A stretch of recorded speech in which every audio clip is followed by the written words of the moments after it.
안녕하세요. 혹시 이런 생각 해보신 적 없으세요? 아, 예전엔 기도 참 열심히 했는데 요즘은 왜 이렇게 힘들지? 하고요. 오늘은 이인호 목사님의 책, 기도의 전성기를 경험하라를 통해서 그 해답을 한번 같이 찾아보려고 합니다. 생각해보면요, 인공지능이 뭐든지 척척 알려주고 정말 1분 1초가 아까운 시대잖아요. 이런 시대에 기도라는 단어가 좀, 뭐랄까, 어색하게 들릴 수도 있겠다 싶어요. 과연 이 정신없이 바쁜 삶 속에서 기도가 무슨 의미가 있을까요? 이 책은 바로 그 지점에서 우리에게 아주 중요한 질문을 던지고 있습니다. 그래서 이 책은요, 딱 5단계로 우리를 기도의 중심으로 이끌어줍니다. 왜 우리가 기도를 다시 붙잡아야 하는지부터 시작해서 기도할 때 어떤 기적이 일어나는지, 또 응답받는 기도의 법칙은 뭔지, 그리고 우리를 방해하는 건 뭔지를 지나서 마침내 우리 삶의 기도의 전성기를 어떻게 맞이할 수 있는지까지. 자, 그럼 그 첫 번째 여정부터 바로 한번 떠나볼까요? 우리가 참 똑똑해지고 일하는 방식도 효율적으로 변했죠. 그런데 혹시 가장 중요한 능력, 바로 그 영적인 힘은 점점 잃어버리고 있는 건 아닐까요? 이 책은 우리가 놓쳐버린 그 기도라는 열쇠가 바로 하나님의 능력이 우리 삶에 들어오는 유일한 문이라고 아주 강력하게 이야기합니다. 그러니까 핵심은 이거예요. 기도가 그냥 정해진 시간에 의무적으로 하는 그런 게 아니라는 거죠. 이건 말 그대로 내 힘으로는 도저히 안 되는 그 상황 속으로 하나님의 역사를 초대하는 가장 적극적이고 강력한 행동이라는 겁니다. 좋아요. 이론은 알겠는데, 그래서 기도가 실제로 우리 삶을 어떻게 바꾸냐고요? 지금부터 이 책에 나오는 정말 놀라운 이야기들을 몇 가지 소개해 드릴게요. 기도의 힘이 어떤 건지 한번 직접 느껴보시죠. 첫 번째 이야기는요, 역사의 물줄기를 통째로 바꿔버린 한순간에 대한 겁니다. 모두가 불가능하다고 여겼던 미국 독립전쟁, 그 승패를 가른 게 최신 무기가 아니라 바로 한 사람의 기도였다고 합니다. 이 목격자의 증언, 이게 모든 걸 말해주죠. 한 나라의 운명에 걸린 그 순간에 사람들은 강력한 군사력이 아니라 눈밭에서 무릎 꿇고 있는 한 사람의 모습을 보고 승리를 확신했다는 거. 정말 대단하지 않나요?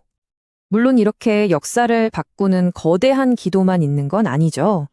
우리 일상에서 정말 사소해 보이는 기도들은 어떨까요?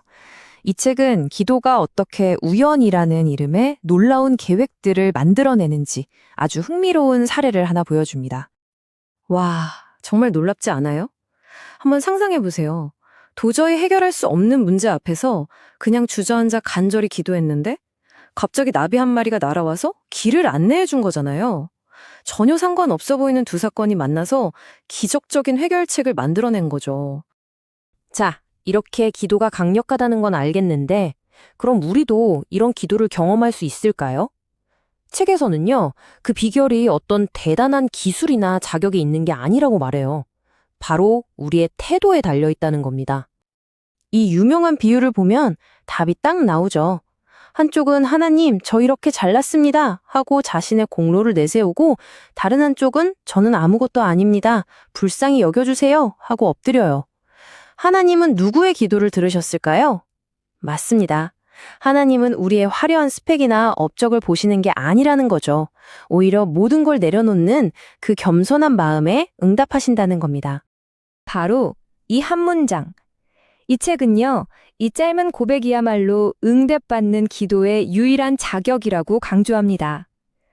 내가 뭘 잘해서가 아니라 오직 하나님의 은혜가 절실히 필요하다는 그 마음, 바로 그거죠. 그런데 머리로는 다 알겠는데 막상 기도하려고 앉으면 왜 이렇게 답답하고 막막할 때가 많을까요? 뭔가 보이지 않는 벽에 딱 가로막힌 것 같은 느낌? 이제 그 벽의 정체가 뭔지 우리 기도를 방해하는 장애물들에 대해서 한번 살펴보겠습니다. 책에서는 여러 가지를 이야기하는데요. 숨겨놓은 죄, 다른 사람 시선 의식하는 마음, 여러 가지가 있죠. 근데 특히 요즘 우리를 가장 교묘하게 넘어뜨리는 장애물로 바로 분주함을 꼽습니다. 아, 너무 바빠서 기도할 시간이 없어. 이게 사실 가장 위험한 덫이라는 거죠. 이 인용문이 정말 뼈를 때립니다. 이게 무슨 뜻이겠어요? 우리가 아무리 좋은 일을 계획하고 바쁘게 움직여도 바로 그 바쁨 때문에 기도를 놓치게 되면 영적인 싸움에서는 이미 지고 있는 거나 마찬가지라는 그런 무서운 경고입니다. 그럼 어떻게 해야 할까요? 하던 일을 다 그만둬야 할까요?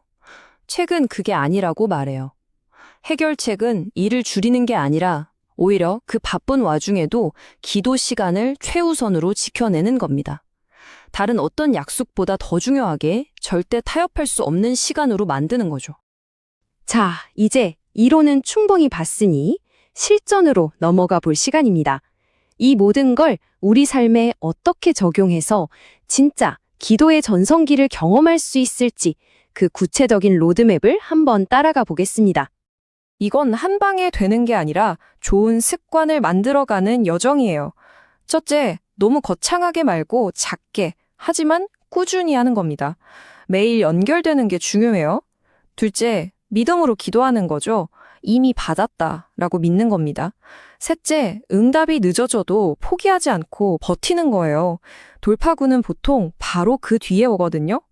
마지막으로 그 믿음을 내 말과 행동으로 직접 보여주는 겁니다. 이 네 가지 열쇠가 여러분의 기도를 완전히 바꿔놓을 겁니다. 결국 이 책이 말하는 기도는요, 우리가 억지로 해치워야 할 숙제 같은 게 아니에요. 오히려 내 모든 걱정거리를 하나님께 맡기는 아주 적극적인 신뢰의 표현이죠. 그리고 그분의 약속과 능력이 내 삶에서 나타나도록 함께 일하는 가장 위대한 파트너십이라고 할 수 있습니다. 자, 오늘 기도의 힘을 다시 발견하는 여정을 쭉 함께 달려왔습니다. 이제 공은 여러분에게 넘어갔습니다. 여러분 삶의 기도의 전성기, 과연 언제부터 시작하시겠습니까?